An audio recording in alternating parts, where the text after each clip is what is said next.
What if I told you there's a hidden muscle in your body that can lower blood sugar by up to 52% without exercise, without medication, and without even standing up? Most people have never heard of it, yet activating it for just a few minutes after a meal could completely change how your body handles sugar. But this small hidden muscle has a strange superpower.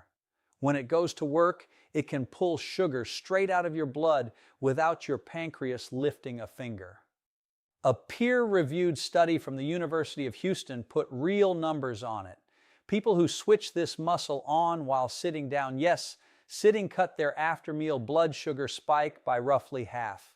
No gym, no diet, no medications, just one tiny movement at a desk. And once you understand how it works, you will stop blaming that post-lunch crash on getting older or on a heavy meal. Before we get into it, if you want health information explained the way it should be explained, give this video a like and hit subscribe. The goal is 300,000 subscribers, and every like really does push this channel forward. Practical checklist and follow-up posts live on my Telegram channel. The QR code is on your screen right now, so take a second to scan it. Now let's get into what is actually happening in your body. To understand the after-meal crash, you first have to understand glucose. Glucose is sugar in its simplest form, and it is fuel. That word matters. Every cell in your body runs on it. Your muscles burn it, your liver stores it, and your brain. This is the important part, depends on it almost completely. Cut glucose off from your brain for more than a few minutes, and you stop thinking clearly. So glucose is not the enemy. It is a basic, non-negotiable requirement for staying alive. The problem is never glucose itself. The problem is what happens when too much of it shows up in your bloodstream too fast. And your body has nothing useful to do with it. When you eat carbohydrates, things like bread, rice, pasta, potatoes, anything sweet, and yes, even some fruit, your digestive system breaks all of it down into glucose. The glucose enters your bloodstream. This is normal. This is supposed to happen. The trouble starts when a lot of glucose arrives at once. Picture a garden hose with a tap turned on gently. Water flows through. The hose holds its shape. Everything is fine. Now imagine someone cranks that tap wide open. The hose bulges. The walls strain. That is roughly what your blood vessels deal with during a sharp sugar spike. Your body notices this surge right away and sends a message to your pancreas, a small organ tucked behind your stomach. The message is simple: release insulin and release it fast. Insulin is a hormone, and you can think of it as a delivery worker. Its job is to grab glucose out of the blood and shuttle it into cells where it can be used or stored. Some of it goes to your muscles. A lot of it goes to your liver, where it gets packed away as something called glycogen, which is basically your body's emergency fuel reserve. But here is where it gets interesting. If your muscles are already topped up and your liver is already full and you are sitting still on the couch after dinner, your body still has to do something with the leftover glucose. It does not just throw it away. It tucks it into your fat cells, and once it goes in there, it is very, very hard to get back out. Meanwhile, your hard-working insulin has done its job almost too well. It has shoved so much glucose out of your blood that your sugar level drops, sometimes lower than where it started before you eat. This is the crash. And this is where the symptoms millions of people describe every single day come from. Your blood sugar drops fast, and your brain, which lives on glucose, panics. It sends out an alarm. Energy is running low. Fix this now. A wave of tiredness washes over you. Your head feels foggy. Your thoughts get slow and sticky. Your eyelids feel heavy. And then comes that very specific, almost desperate craving for something sweet. Right now, a cookie, a candy bar, a handful of chocolate from the office kitchen. This is not weakness. And it is not a lack of willpower. It has nothing to do with your character. It is pure chemistry. Your brain is doing exactly what it evolved to do, protecting itself from running out of fuel by demanding more. Sugar went up fast. Sugar came down fast, and now your brain is in energy conservation mode. It slows down everything that is not urgent so it can keep the essential functions running. That is what is really happening when you hit a wall at 3 o'clock in the afternoon. There is a case from clinical practice that captures this perfectly. A woman named Linda, around 44, works as an accountant. Smart, capable, sharp in the morning, but every afternoon after lunch she hits a wall, her head goes foggy, she cannot concentrate on the numbers in front of her, and like clockwork, around 3 o'clock she walks down the hall to the vending machine and buys a chocolate bar. For years, she told herself the same story, that she just had a sweet tooth, that she just had no discipline. But that was never the truth. Her brain was running the same biochemical cycle every single afternoon. The chocolate pushed her glucose back up, then it crashed again. By 6 o'clock in the evening, she felt completely wrung out, even though her actual workload that day was nothing unusual. She was not exhausted from work. She was exhausted from a blood sugar roller coaster nobody had ever explained to her. And every single one of those roller coasters costs you something. Every spike forces your pancreas to fire off more insulin. Once, twice, 100 times, 1,000 times over the course of years, and eventually the bill comes due. If any of this is starting to sound like your day, hit the like button. It helps other people who live with this exact pattern find this video. So what is the long-term damage? Here is the thing. Your pancreas is not infinite. It has a working life, and every excessive insulin release wears it down a little. At first it keeps up easily, then it slows down. Then your cells start to ignore the insulin signal. This condition has a name: insulin resistance. In plain terms, it means there is plenty of insulin in your blood, but your cells have stopped listening to it. The key is there, the lock is there, but the lock is jammed. To force glucose into the cell anyway, your pancreas has to release even more insulin. More and more, year after year, working harder and harder for less and less in return. The tricky part is that for a long time, your routine blood work can still look fine. There is no diagnosis, no flashing red light, but the fatigue is real. The belly fat is creeping in. The cravings will not let up. You live with all of this for years and cannot point to anything wrong. It feels too early to bother a doctor because nothing is dramatically broken, but something is off. And ironically, this exact moment when nothing is officially wrong yet is the easiest possible time to turn things around. Here is another pattern that shows up all the time in primary care. A man named Mike, 52, walks into his doctor's office complaining about back pain, nothing to do with sugar, right? But during the conversation, he mentions in passing that for the last 3 years or so, he is hungry all the time, even right after a full meal. An hour later, he is hungry again. The doctor sends him for blood work. His fasting glucose comes back at the very top of the normal range. Not diabetes, not even officially pre-diabetes, but to an experienced clinician, that number tells a story. The pancreas is running near its limit. The reserve is shrinking. The only reason nobody had mentioned it before is that on paper, everything looked technically fine. If this whole process is not interrupted, insulin resistance eventually slides into pre-diabetes. Pre-diabetes slides into type 2 diabetes. And once you are dealing with type 2 diabetes, the complications start showing up. Damage to your blood vessels, problems with your vision, kidney trouble, slow healing wounds on your feet. This is not a scare story. This is what medical practices in the United States see every single week. But here's the good news. While your numbers are still in range, all of this can be stopped, slowed, and in many cases, reversed. And the tool you need is simpler than you think. That tool is your own muscles. Inside every muscle cell, there are tiny structures called mitochondria. You do not have to remember the word. What matters is what they do.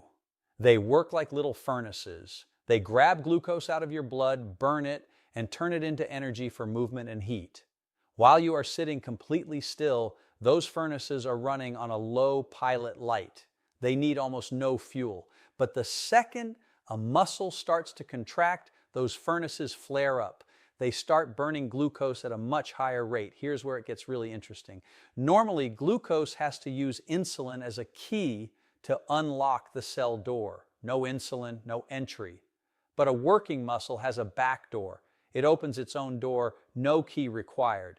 This is a completely separate biological mechanism, and it kicks in the moment a muscle contracts. Glucose flows straight from the bloodstream into the muscle cell. Your pancreas does not even need to get involved. Your blood sugar drops, your insulin stays calm, and the roller coaster never gets going. This is why the 90 minutes after a meal are the most valuable window of the day for your metabolism. That is when glucose is rising. That is the exact moment when your muscles can grab it directly before it has a chance to get stashed away in your fat cells and before your pancreas has to fire up another big insulin release. So, which muscle does this job best? That is where the hidden muscle in your calf comes back into the story. But first, one quick note. Muscle activity really does control blood sugar, and the science on this is settled, but it only works if you do it consistently. One walk after one meal helps that one meal. A daily habit of moving after meals slowly rewires how your whole body handles glucose.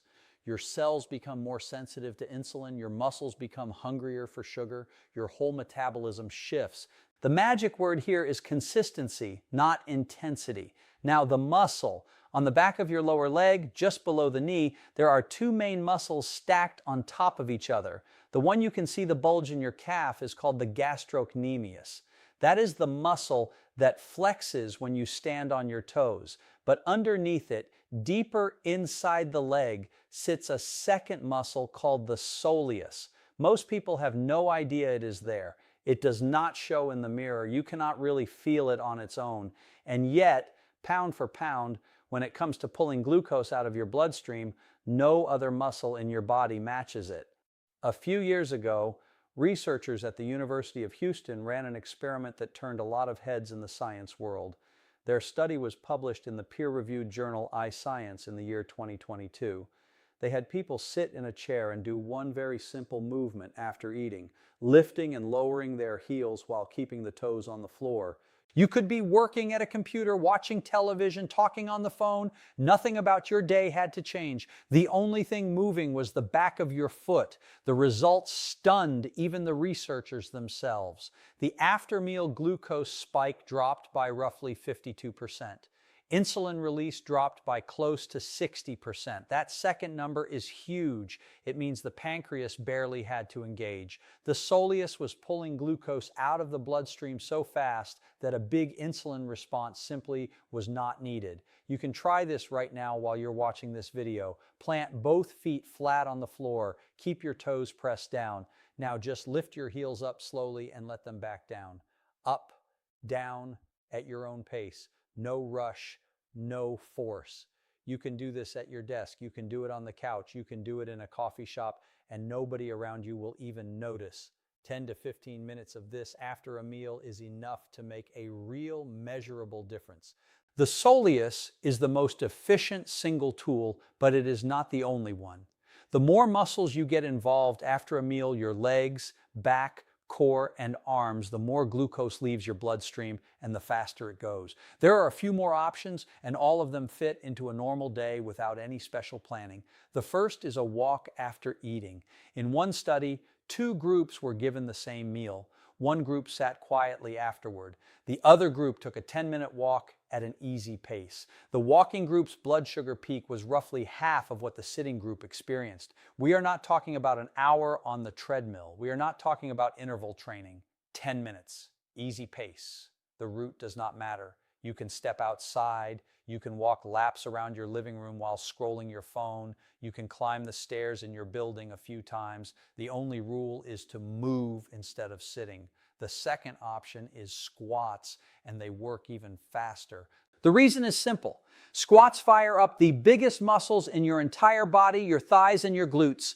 Bigger muscle, more glucose pulled out per minute. The technique is straightforward. Stand tall, feet about shoulder width apart, toes pointed slightly outward. Lower yourself down as far as feels comfortable. You do not need to hit parallel with the floor. Keep your back straight. Let your knees track in the same direction as your toes so they do not collapse inward. Then push back up. Do 10 of them, slow and controlled. A great trick is to anchor it to your kettle. Turn the kettle on for your after-dinner tea, and while it heats up, do your set. That is roughly the right amount of time to give your glucose somewhere to go. And the last tool is the most underrated of all, housework. People already do it. The problem is they usually do it before they eat or an hour later once the sugar has already gone where it wants to go. The trick is to do it right after eating. 15 minutes of cleaning up after dinner is, in terms of glucose control, roughly equivalent to a 10-minute walk. Wash the dishes by hand, you are standing, you are moving, wipe down the counters, sweep the kitchen floor, put things back where they belong. Your body is moving, your muscles are working, your glucose is going somewhere useful. You do not even need motivation for this because you were going to do it anyway.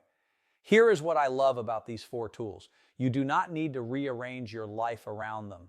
You do not need to wake up earlier. You do not need a gym membership, which can run you anywhere from $20 a month to a couple hundred. You do not need workout clothes. You do not need a personal trainer. You just stop sitting still for 10 or 15 minutes after you eat, or if you really want to sit, then sit and wiggle your heels. That is it. Now, there is one pattern here worth pointing out on its own. How fast insulin resistance develops and how fast you can rebuild insulin sensitivity depends a lot on your age. After 40, muscle mass naturally starts to decline if you do not actively maintain it. Doctors call this sarcopenia. Less muscle means a smaller glucose disposal system. A smaller disposal system means more pressure on the pancreas. More pressure means the roller coaster gets louder. Drop a quick comment below with your age. It really helps me understand who is watching and how relevant this topic is for our audience right now. Let's pull it all together.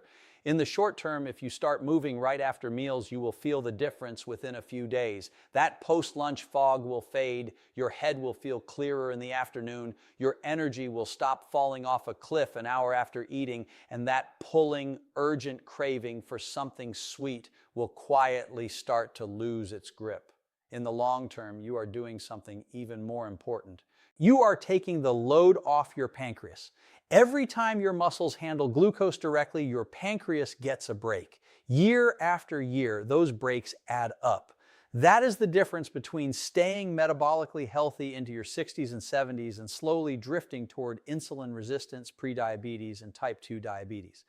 So here is what is worth doing in practice. Pay attention to what you actually do in the first 15 to 20 minutes after a meal. Try those seated heel raises at least once today and see how you feel. It is worth bringing up your fasting glucose number with your doctor at your next appointment. And if they think it makes sense, ask about hemoglobin A1C as well, which is a blood test that shows your average blood sugar over the past 3 months. If you are already on medications like metformin or supplements like berberine or magnesium glycinate that some people take for blood sugar support, those are absolutely conversations to have with your provider, not with a YouTube channel. Take what is useful from this video, but run it past someone who knows your full health picture before you change anything. If you got something out of this, drop a like and subscribe. That is what helps this channel keep growing. The goal here is 100,000 subscribers, and every single one of you helps get us closer.